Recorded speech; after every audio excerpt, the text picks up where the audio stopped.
layak kami agungan. Terima kasih Tuhan, karena puji-pujiannya kami naikkan menyenangkan hati Tuhan. Terima kasih Tuhan, terima kasih kesempatan yang kita pada malam hari ini Tuhan. Kami beri bersuka cita di hadapan-Mu. Berkat surgawi turun tempat ini pada malam hari ini Tuhan. Kami serahkan ke dalam tangan kuasa-Mu. Hamba-Mu yang akan menyampaikan firman-Mu Tuhan.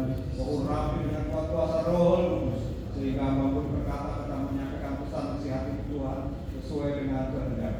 Terima kasih Tuhan. Kami sambut firman pada malam hari ini dalam nama Tuhan Yesus Kristus. Haleluya. Amin. Tuhan, dan firman Tuhan akan disampaikan oleh Bapak Aris.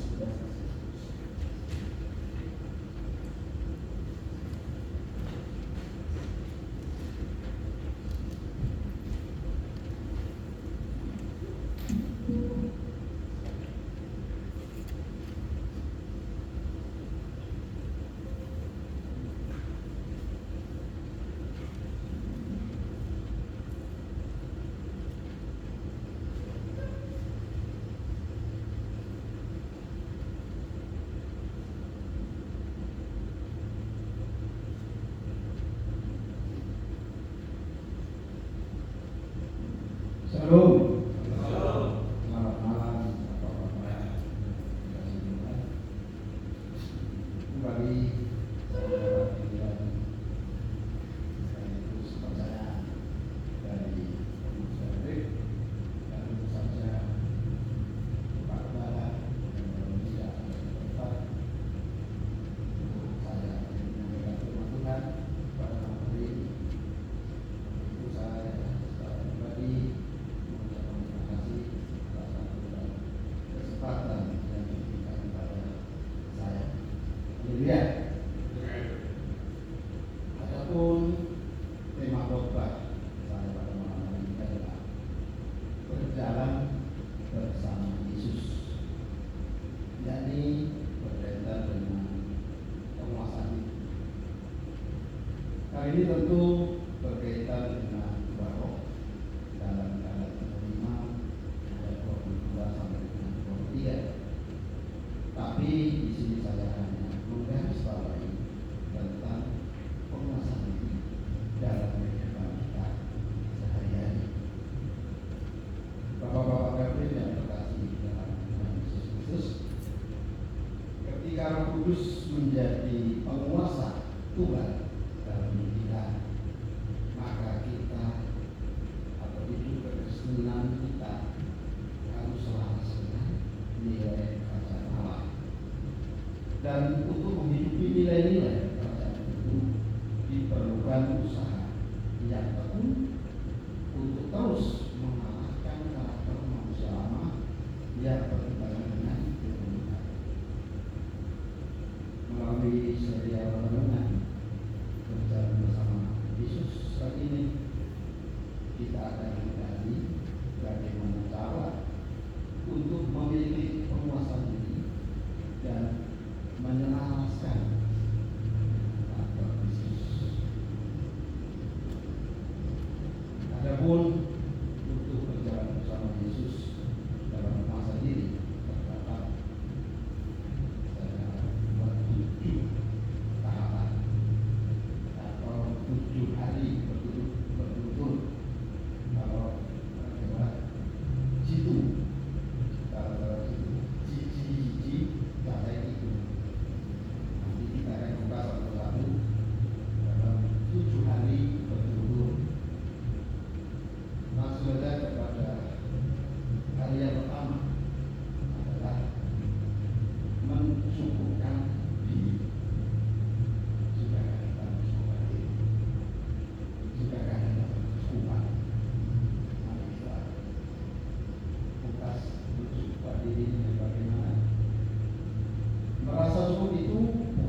ingin lebih dan lebih lagi.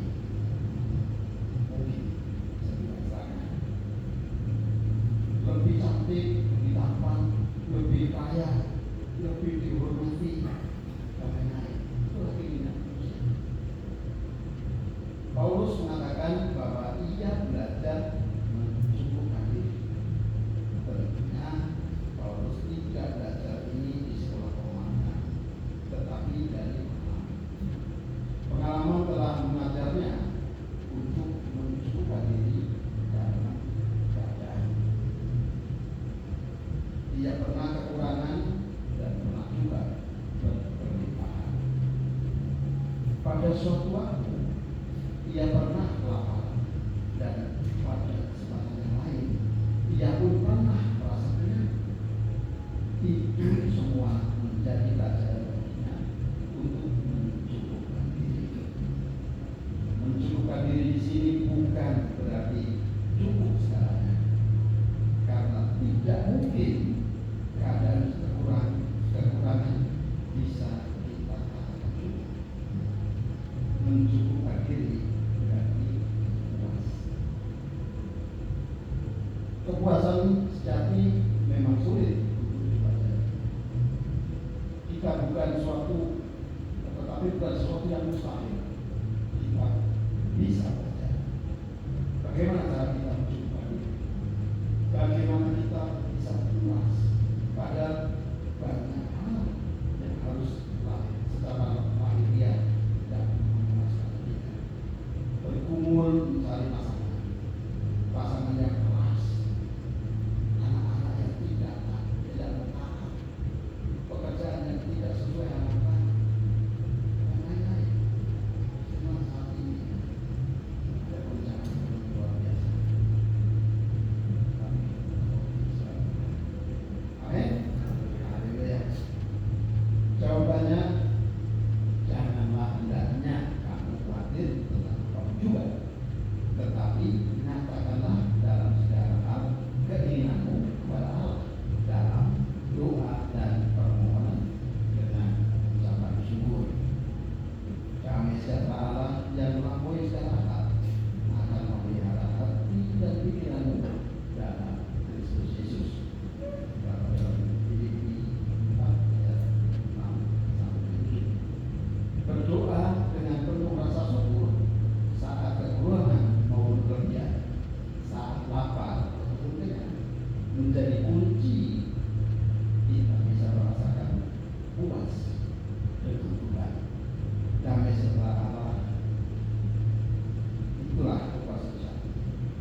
dia telah berdoa untuk meminta pasangan pekerjaan, berkat materi, dan lain-lain.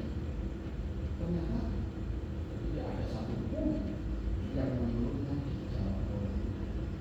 Apakah yang salah dengan semua itu? Tanpa kita sadari, kita sering bersikap seperti itu. Kita berpikir bahwa sesuai ayat di atas, jika kita menyerahkan perbuatan kita kepada Tuhan, segala rencana kita akan beres semua. Kita kira atau mengira Tuhan akan memberikan segala yang kita inginkan dan kita bebas meminta semua kita. Alkitab bahasa Indonesia sekalian ini sangat bagus menerjemahkan ayat tersebut. Percayakanlah kepada Tuhan semua rencanamu, maka kau akan berhasil melaksanakan. Inilah makna yang lebih tepat. Maksudnya, rencana kita percayakan kepada Tuhan. Itu berarti Tuhan yang memiliki rencana dan kita ikut dalam rencana. Saat itulah rencana akan berhasil. Jika bukan karena rencana Tuhan, maka apapun yang kita minta dan bahkan dengan yakin kita laksanakan, kita akan kecewakan. Jika kita ingin berhasil, saya akan katakan bergaulah kami dengannya. Keimanan kita dengan Bapa akan membawa kita ke tingkat pertumbuhan rohani yang membuat kita bisa memahami rencananya. Ingat bahwa Dia dapat melakukan segala sesuatu yang tidak ada rencananya dan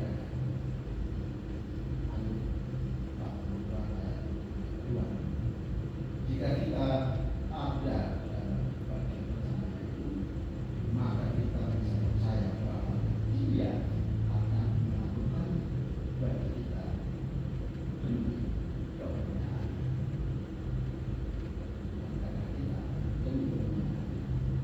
Andalkan Tuhan dalam merencanakan sesuatu, Dia tahu yang terbaik sejak semula dan nikmatnya untuk itu tidak terbukti terlalu lagi.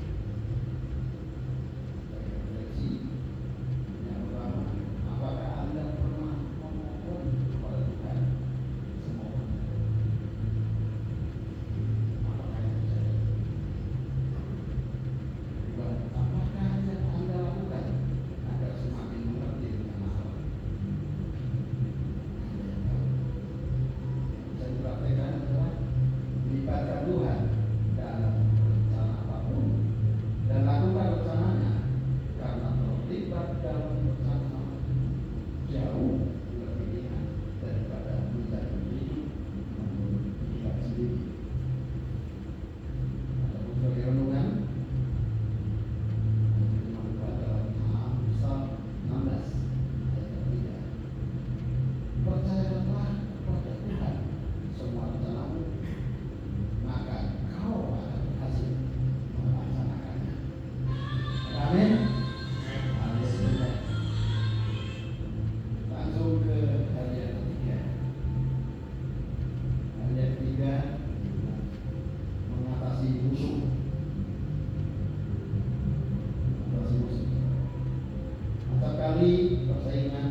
bahwa karena mereka telah menyakiti kita, maka mereka pantas untuk mendapatkan balasan. Namun apa yang tampak wajar dan manusiawi itu ternyata tidak selalu betul. Kenapa? Ternyata upaya kekerasan yang banyak dilakukan, baik secara terbuka maupun secara halus, tersebut sama sekali tidak mengatasi persatuan manusia. Sebaliknya, upaya tersebut justru menambah jumlah musuh dan menambah kualitas bersikap. Luka-luka yang terjadi tidak ada sembuh, malahan semakin berbuka. Api ternyata tidak bisa dikalahkan dengan api. Demikian juga dengan kekerasan dikalahkan dengan kekerasan. Alkitab memberikan solusi yang berbeda dengan yang bisa kita lakukan sebagai manusia. Alkitab mengajarkan kita untuk mengalahkan kekerasan dengan kelembutan. Tampak aneh memang, tapi itulah adalah Tuhan. Itulah yang Tuhan kehendaki kita dapat menghadapi musuh dengan benar. Kemenangan yang kita upayakan bukanlah kemenangan atas orang yang telah menyakiti kita, melainkan atas diri sendiri. Tidak akan pernah ada kemenangan dengan kekerasan. Yang justru ada adalah kebencian dan permusuhan yang semakin dalam. Kita akan hidup dalam kemenangan yang sesungguhnya jika kita mampu mengalahkan segala hawa nafsu, amarah, kebencian, dan dendam. Kita akan menang jika kita mau menang. Jadi teruslah berjuang mengalahkan diri sendiri. Sebagai refleksi yang pertama, bagaimana Anda melihat konflik? Apakah konflik dapat mengakibatkan kemusuhan? Apakah sulit? Seberapa sulitkah mengampuni orang yang kita anggap musuh atau orang yang musuh kita? Dalam prakteknya, musuh terbesar kita bukanlah orang lain, melainkan diri kita sendiri. Mengalahkannya menjadi kemenangan besar.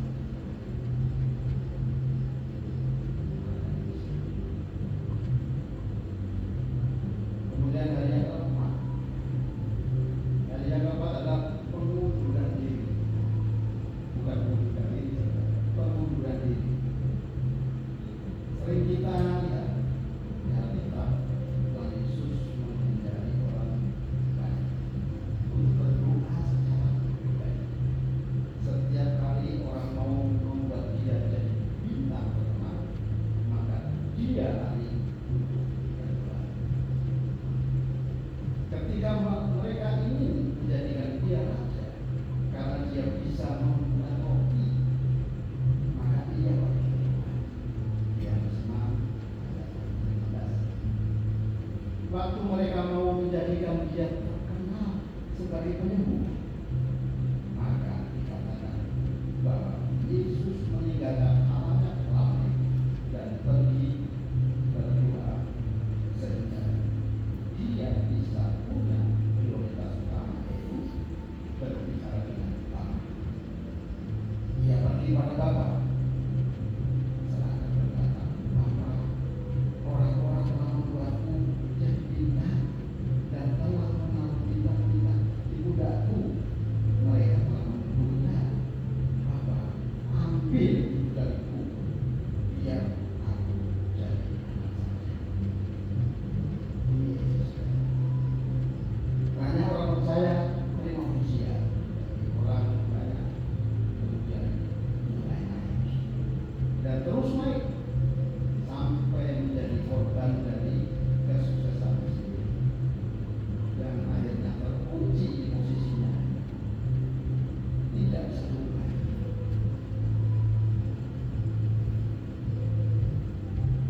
Tidak bisa berubah ke posisinya yang diberikan oleh manusia. Nah, sebenarnya sudah saat ini dia kami sudah Musa dan jatuh. Itulah sebabnya Tuhan Yesus menjalani hidup yang disebut pengunduran diri. Dia mengundurkan diri dari sanjungan dan pusat perhatian orang.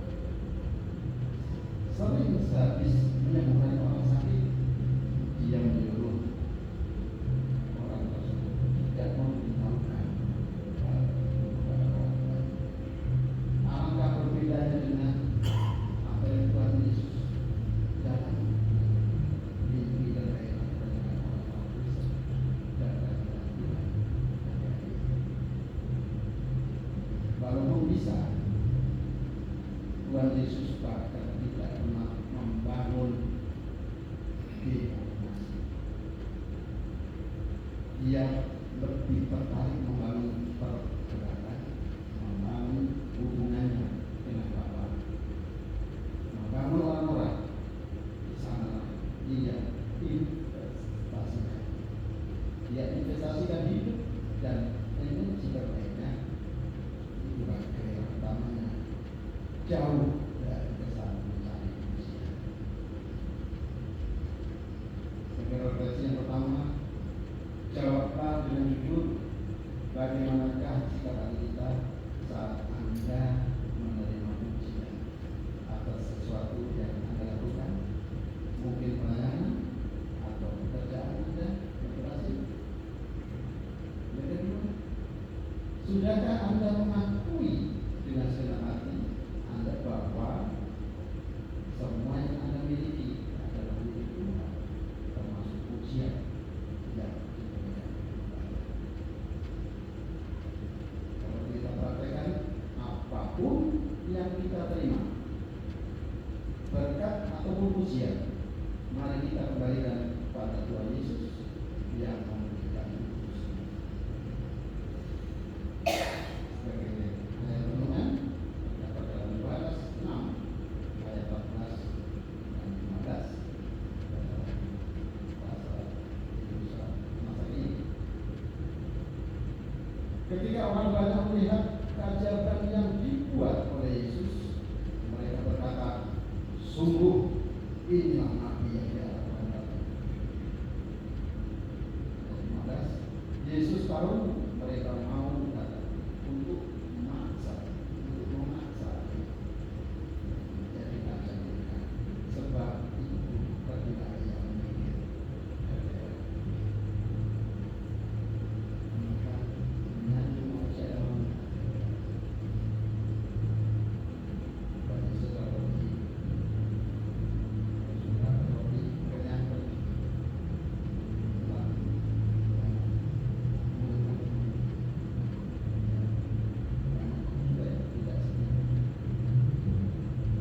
masuk ke hadiah kelima, saudara.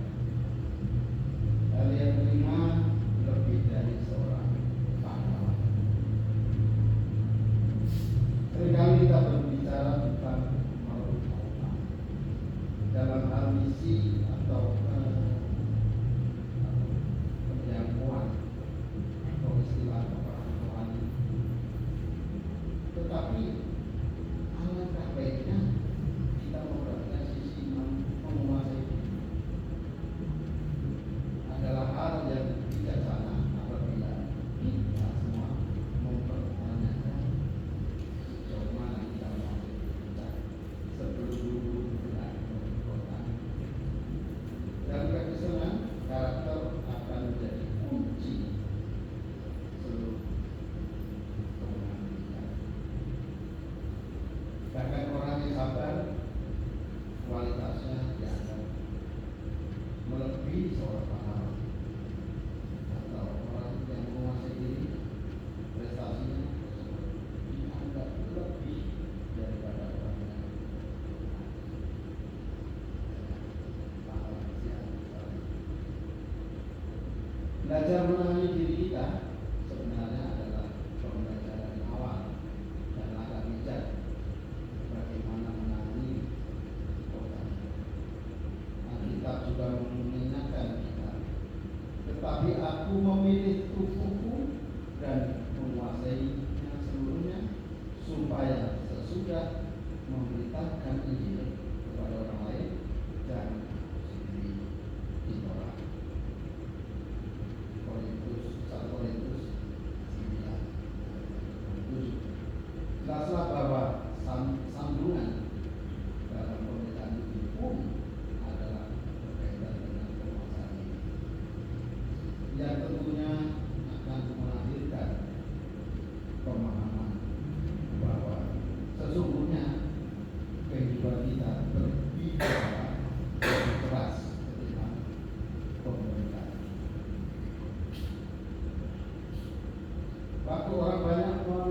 Maka Tuhan Yesus berkata kepada mereka, Aku berkata kepadamu, sesungguhnya kamu mencari aku bukan karena kamu telah melihat tanda-tanda, melainkan karena kamu telah makan roti. Akulah roti hidup. Yohanes 6:26. Orang-orang mencari Tuhan Yesus karena mereka kenyang. Memakan kehidupan Tuhan Yesus lebih daripada sekedar karena mereka telah menerima program atau taatan Tuhan Yesus. Pada refleksi yang pertama, seberapa besar penguasaan diri Anda saat Anda bersemangat atau kehilangan akal Anda? Seberapa besar penguasaan diri Anda dalam area kelemahan, kepahitan, dan yang kedua, sudahkah Anda menjadi berkat lewat penguasaan diri Anda? Dapat dipraktekkan, mari kita belajar melatih tubuh kita dan menguasai diri kita supaya kita tidak menolak saat kita mengabarkan kabar baik.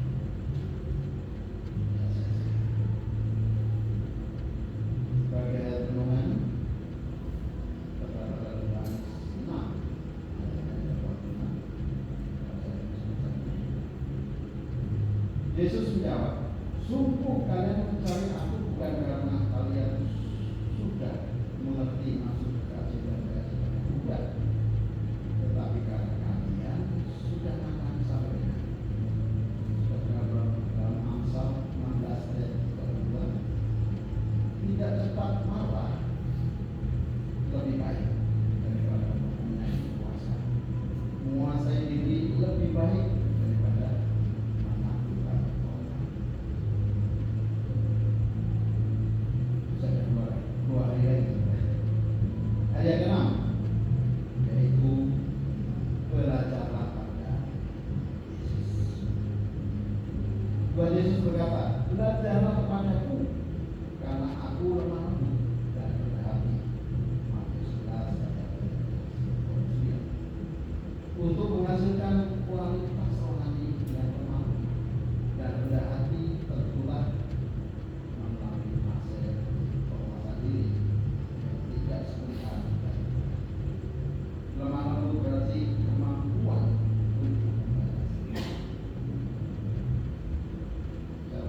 Lemah lembut berarti kemampuan untuk membalas. Hati yang tidak keras tapi luas kepada perubahan dan Tuhan. Lemah lembut juga berarti menyerahkan hak kita. Sedangkan rendah hati berarti menganggap orang lain lebih penting daripada diri kita. Dan rendah hati juga bisa berarti ketergantungan penuh kepada Allah. Dalam 1 Timotius 3 ayat 2-5 disebutkan serentetan syarat pendidik iman. Hampir semuanya adalah persyaratan karakter yang membutuhkan pengendalian diri, seperti dapat menahan diri, sopan, bukan pemalas, pendamai, bukan hamba uang, dan sebagainya. Begitu pula syarat-syarat untuk menjadinya. Rasul Paulus menunjukkan hanya persyaratan karakter saja yang diperlukan, seperti tidak serakah, tidak bercabang liar, dan bukan perkenalan. Demikian juga untuk para istri. Rasul Paulus menasihati, demikianlah pula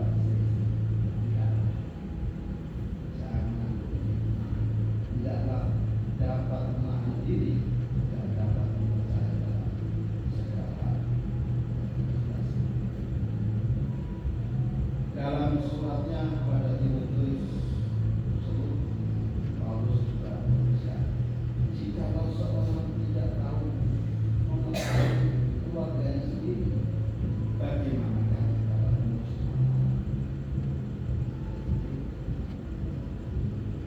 berarti bahwa kepemimpinan dan penguasaan diri kita di tengah-tengah keluarga mempengaruhi keberhasilan pelayanan kita maupun pekerjaan kita dimanapun kita berada. Sebagian besar dari kita berhasil menguasai diri saat berada di gereja atau di tempat-tempat pelayanan lainnya, tetapi bukan saat di tengah keluarga. Karena itu berbeda dengan keluarga maupun gereja. Sebenarnya baik kalau begitu, tapi di rumah lebih berantem sebenarnya dalam tidak bisa hidup. Kemudian seringkali ibadah dan aktivitas pelayanan merupakan tempat yang efektif lari dan bersembunyi dari harapan kita sendiri tidak dalam kuasa diri. Jadi diri kita sendiri untuk marilah kita dan datang dan belajar Tuhan Yesus agar hanya Dialah yang mampu kita benar. Sebagai refleksi, bagaimanakah sikap Anda terhadap keluarga Anda saat Anda berada di rumah? Apakah lebih baik atau sudahkah Anda menjadi teladan bagi anak? Pasangan atau istri keluarga dan teladan. Sebagai praktek, jika Anda ingin hidup, Anda mempengaruhi sekitar Anda, jadilah teladan terlebih dahulu dalam keluarga Anda sendiri. Sebagai ayat renungan terdapat dalam Matius 11 ayat yang ke-29. Bahasanya bersama sendiri. Ikutlah perintahku dan belajarlah daripadaku, sebab aku ini memalui dan rendah, maka kamu akan merasa segar. Sebagai hal yang terakhir, melewati batas.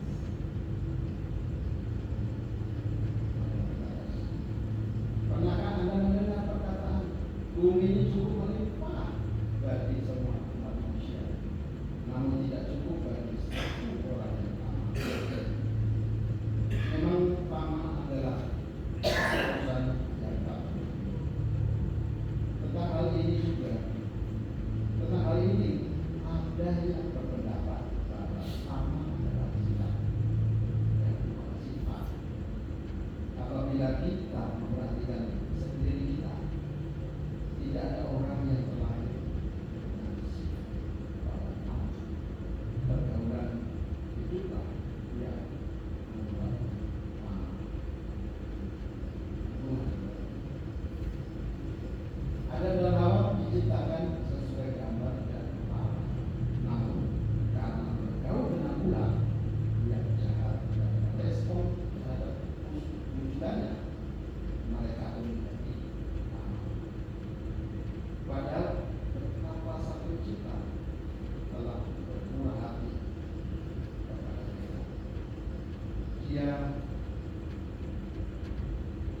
mengaruniakan seluruh bumi beserta tamak itu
surgawi, kami mengucap syukur Tuhan untuk malam hari ini, di tengah kesibukan tengah pekerjaan kami Tuhan. Kami tahu Tuhan, prioritas yang harus kami lakukan Tuhan itu bersekutu bersama-sama untuk memuji membesarkan nama Bapa. Tuhan Yesus, kami sudah mendengar sebagian daripada firman-Mu Tuhan. Berikan pengertian yang jauh di dalam hati kami Tuhan, untuk boleh mengerti apa yang Engkau inginkan Bapa dalam kehidupan kami. Tuhan Yesus, tuntun kami untuk boleh berbuat apa yang Engkau inginkan Tuhan, sehingga langkah kami, setiap langkah kami sesuai dengan firman-Mu Bapa. Terima kasih untuk Bapak Haris yang sudah menyampaikan sebagian firman. Engkau tahu apa yang menjadi kebutuhan hidupnya, Engkau tahu apa yang diinginkan Tuhan. Engkau pakai jauh lebih jauh lagi untuk boleh memberitakan firman-Mu Tuhan dimanapun dia berada Tuhan. Engkau juga menjaga melindungi keluarganya Tuhan, anaknya cucunya Tuhan, untuk selalu berada dekat dengan-Mu Bapa. Terima kasih Tuhan. Sebentar kami akan Tuhan memberikan persembahan Tuhan. Kau sediakan berkati kami Tuhan, seberapa besar yang kami berikan Tuhan. Kau tahu lebih jauh apa yang ada dalam hati kami Tuhan. Dan berkat-Mu